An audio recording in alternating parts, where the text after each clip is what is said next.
काल सर्प दोष। दोस्तों, ये केवल एक कहानी नहीं है, बल्कि धर्म के प्रति जागरूकता की मिसाल है। ये एक ऐसी हिंदी कहानी है जिसमें आपकी सनातन धर्म के एक रहस्यमयी श्राप के बारे में धारणा साफ होगा। हिंदू सनातन शास्त्रों में काल सर्प दोष को एक अभिशाप की तरह माना जाता है। काल सर्प दोष हिंदू सनातन शास्त्र के मुताबिक व्यक्ति की कुंडली में ग्रह नक्षत्रों के योग से प्रायः कुछ न कुछ शुभ और अशुभ योगों का प्रारंभ होता रहता है। कुंडली में स्थित शुभ योग से जहां व्यक्ति को अच्छा फल प्राप्त होता है, वहीं अशुभ योग और दोष से जीवन में कुछ समस्याओं का सामना भी करना पड़ता है। काल सर्प दोष को शापित माना गया है। दरअसल हिंदू सनातन शास्त्र के जानकारों का कहना है कि काल सर्प दोष के अशुभ प्रभाव से शारीरिक, मानसिक और आर्थिक परेशानियों का सामना करना पड़ता है। लेकिन फिर भी कुछ लोग अपने तुच्छ ज्ञान की वजह से शास्त्रों में लिखी चेतावनियों को भी नजरअंदाज करके अपने जीवन का सर्वनाश कर बैठते हैं। ऐसी ही कहानी एक इंजीनियर लड़के विजय की है। विजय आधुनिक शिक्षा ग्रहण कर चुका था और अब उसे तलाश थी एक अच्छी नौकरी की।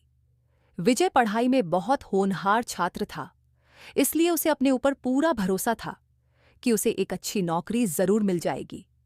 अब परीक्षा खत्म होते ही विजय अपने पहले साक्षात्कार के लिए खूब तैयारियां करता है।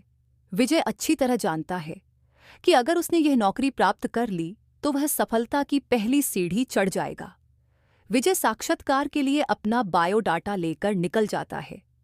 रास्ते में अचानक उसे एक तेजस्वी बाबा मिलते हैं।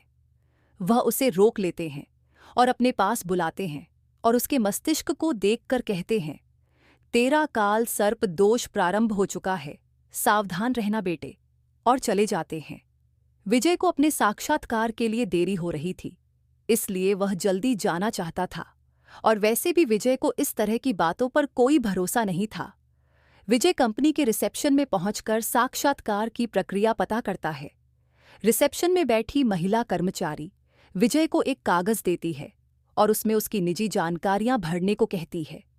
विजय कागज लेकर उसमें जानकारियां भरने लग जाता है।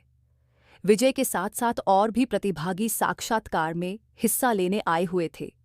कुछ ही समय में सभी अपनी अपनी जानकारियां भर के कागज रिसेप्शन में जमा कर देते हैं।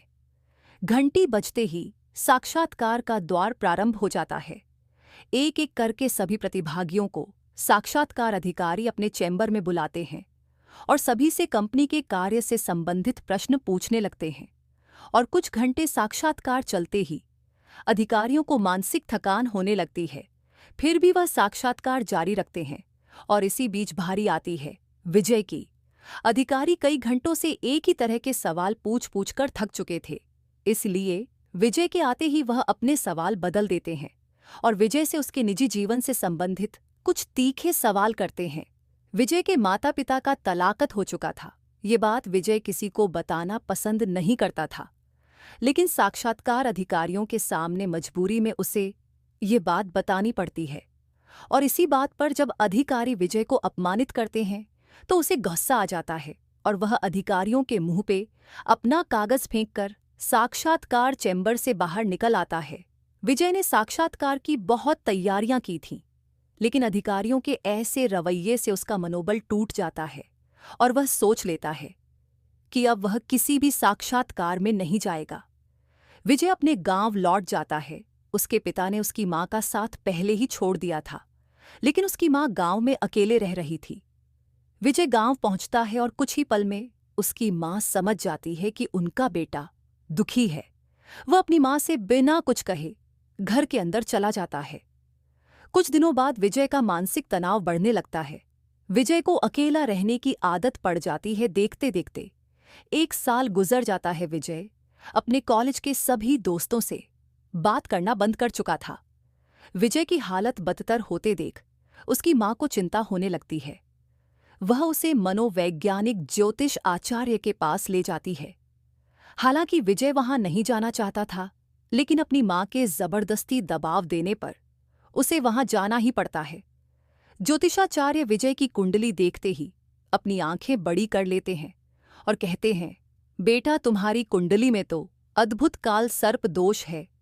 अपनी माँ की भक्ति की वजह से तुम अब तक जिंदा हो, क्योंकि तुम्हारे जीवन में काल की दस्तक हो चुकी है और वह तुम्हारा भविष्य खाने के लिए तैयार है। विजय को इन सब बातों में कोई रुचि नहीं होती। वह अपनी माँ से कहता है, माँ, ये मुझे कहाँ ले आई हो? मुझे इस ढोंगी की बकवास बातें नहीं सुनना। और वह वहां से उठकर चला जाता है। विजय के ऊपर काल सर्प दोष का काला साया मंडरा रहा था, जिससे उसके जीवन में संकटों का पहाड़ टूटने वाला था। लेकिन वह अपनी जिद में अपना जीवन बर्बाद करने पर तुला हुआ था। विजय के जाने के बाद उसकी माँ ज्योतिषाचार्य से विजय का काल सर्प दोष समाप्त करने का उपाय पूछती है। ज्योतिषाचार्य शास्त्रों के पारंगत पुरोहित होते हैं, इसलिए वह विजय का काल सर्प दोष उतारने की पूजा विधि प्रारंभ कर देते हैं। कुछ दिनों के अंदर विजय की स्थितियों में बदलाव होने लगता है। उसे उसके मन का एक व्यापार बहुत कम निवेश में सूझता है। वह अपना काम जमा लेता है और धीरे धीरे उसका दिमाग स्थिर होने लगता है। विजय का काल सर्प दोष हट चुका था और विजय सफलता की ओर बढ़ने लगता है। वह आज भी शास्त्रों पर विश्वास नहीं करता था, लेकिन भगवान ने उसे अभयदान दे दिया था। विजय की नास्तिकता के साथ ही यह कहानी समाप्त हो जाती है।